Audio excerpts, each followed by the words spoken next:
दिने गोटे छोट झियो रास्तारू गोटे पुराणा कंडेई पाइला। माँ कहले एहाकू घर को आणनी, किंतु से शुणिला नहीं।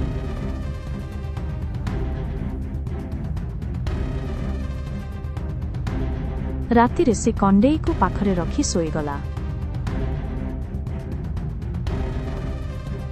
मध्यरात्रि हठात कंडेईर आखि धीरे धीरे खोलीगला। से बेडर उठी धीरे धीरे झियो पाखकू आसिला।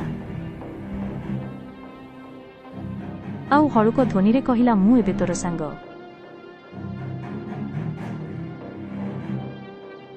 परदिन से झियो एका एका कथा हेउथिला, किंतु सेठारे केही नथिले।